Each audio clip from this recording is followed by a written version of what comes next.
For more analysis, now we're joined on the line by political analyst Dr Ntsikelelo Breakfast. Doctor, a very great pleasure to have you on the show. Now let's start with the ANC Deputy President. We understand that he has the backing of his province of Mpumalanga, but what are his prospects for nomination for the presidency position?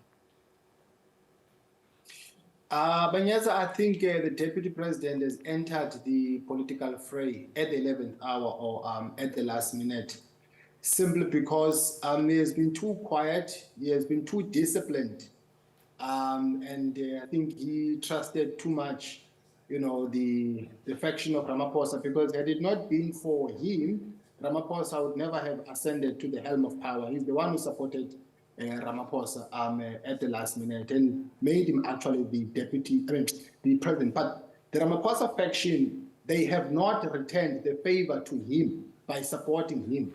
And I'm sure he feels betrayed. I'm sure he's got a broken heart. So I think from now until December, he's got a short time, to maneuver. But yeah, I think it's the price that he has to pay for trusting too much. Now, we've also seen other leaders raise their hands for his current deputy presidency position. Now, how safe is he come December in this position?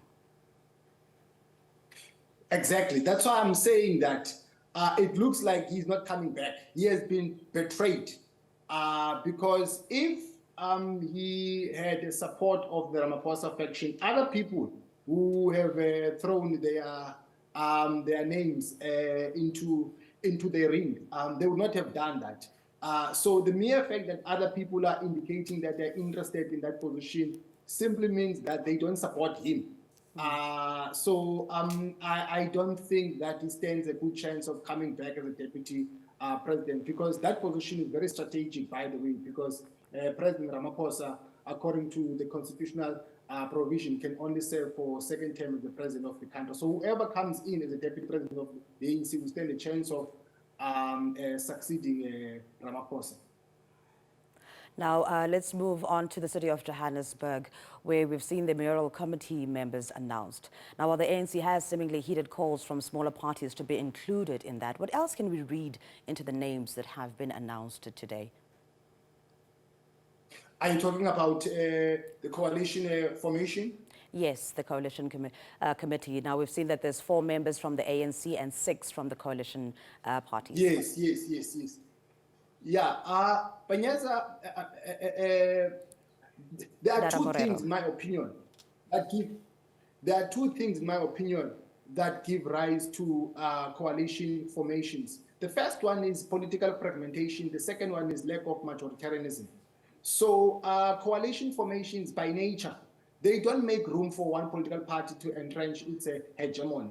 No wonder the ANC cannot impose its agenda by dominating the mayoral committee. Hence, the ANC has reached out to all the coalition partners. But I think the proof of the pudding is in the eating, whether the team that has been constituted by the mayor can get the job done or not. Now, Dr. Breakfast, let's talk about this court case that's coming on the 18th of October. We've heard Dr. Mpopalaze very confident that the court will reinstate her. What then happens should that be the case? And maybe talk to us about the chances of that actually happening. Bayanda, I don't see that coming. I'll tell you why. Because it looks like, in my opinion, Bayanda, the DA is applying double standards. It doesn't matter how you look at it. Largely because, on the one hand, they have ousted the mayor of Nelson Mandela Bay by using the same approach that was used to them to remove their own mayor. But what had happened in Nelson Mandela Bay, they see it as a democratic outcome. On the other hand, they don't accept the democratic outcomes of the city of Johannesburg. That's why I'm saying that their approach is very much contradictory. I think they have to let go of the position of mayorship and other position that they held in the mayoral committee, and maybe try to come back by joining forces with other political parties. But I don't think that they're going to come back through the court of law.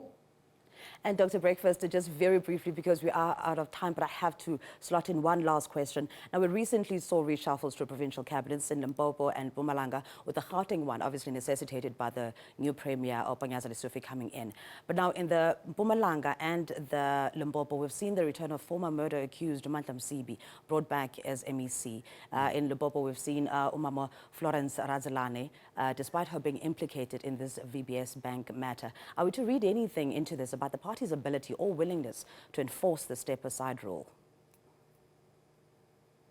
Of course not. None of these reshufflings are going to benefit the citizens of these provinces that you have cited. Because all of these changes have to do with politicians employing strategies of political survival to hold on to power a bit longer.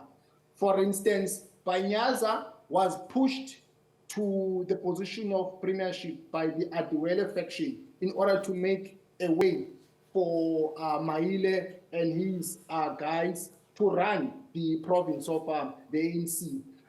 In the same way, Stanley Matabata also made room for people who were accused of corruption. Florence Ratsile, if I'm not mistaken, and other two mayors. And the very same people, they want him to become the chairperson of the ANC in order for them to remain behind and run the province. I think it's good that Mandla Msibi is back to his position because his case was struck off the roll. And that also shows some of the gaps in terms of the application of the step-aside principle. Doctor, we have to leave it there. Thank you so much for your time. That was political analyst Dr. Ntsikelelo Breakfast.